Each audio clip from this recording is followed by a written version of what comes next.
La bronchiolite des nourrissons, on en entend souvent parler en ce moment. Est-ce que les huiles essentielles peuvent aider? La réponse est oui, les huiles essentielles peuvent aider, mais dans un cadre bien précis. Par exemple, il y a une huile essentielle qui contient une double molécule. Alors, je vais nommer ces deux molécules. Il s'agit du linalol, qui est une molécule anti-infectieuse douce, et également la molécule de cinéole, c'est-à-dire qui va faciliter les voies respiratoires. Alors, écoute bien le nom de cette huile essentielle, c'est le Mastichina, l'huile essentielle de Mastichina. Et je vais être précise, le thym Mastichina. Pourquoi est-ce que je n'ai pas dit immédiatement le thym? Parce que tu vas me dire, ah oui, le thym, je connais. Alors, attention, je ne parle pas du thym à linalol, mais bien du thym Mastichina, le Mastichina qui contient ces deux molécules. Alors, comment les utiliser? Évidemment, la voie rectale par rapport à la bronchiolite et la voie royale. Alors, évidemment, ça doit être fait par des médecins spécialisés en aromathérapie.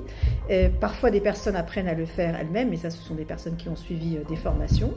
Et donc, les suppositoires sont intéressants parce que, justement, ils vont permettre de bypasser le foie et la voie hémorroïdaire va permettre, justement, aux molécules aromatiques eh bien, d'atteindre cette voie respiratoire, donc les bronches, sans que les molécules soient transformées. Voilà. Alors, en attendant, qu'est-ce que l'on peut faire si l'on n'est pas médecin aromathérapeute, si l'on n'est pas formé à comment faire des huiles essentielles, eh bien, on peut commencer tout simplement en mettant une petite goutte ou deux sur le t-shirt. Alors, en mettant sur le t-shirt, ça fait comme un petit peu, on va tamiser un petit peu l'huile essentielle qui va un petit peu pénétrer au niveau de la peau, mais de façon progressive. Alors, évidemment, de placer une ou deux gouttes sur le t-shirt de l'enfant, ça ne va pas remplacer le fait d'utiliser les huiles essentielles par voie rectale, mais ça peut aider. Après, on a aussi la plante des pieds. On peut mettre une ou deux gouttes au niveau de la plante des pieds. Il faut savoir que le Mastichina, c'est quand même un thym qui est assez doux, relativement doux.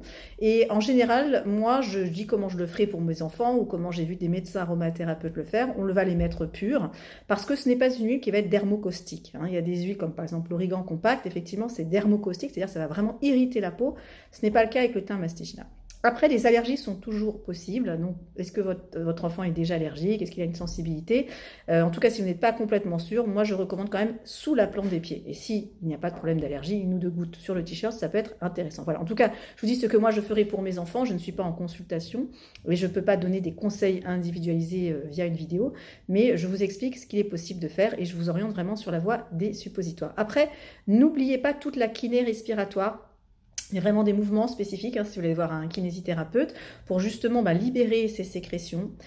Pensez également, si jamais il y a des parents qui fument dans la pièce, eh bien évitez de fumer dans la pièce. Et puis, n'oubliez pas également d'humidifier la chambre, c'est très important. Voilà, si ces conseils vous ont plu, n'hésitez pas à liker, partager. Et puis, si vous connaissez des parents, eh bien n'hésitez pas à leur passer la vidéo.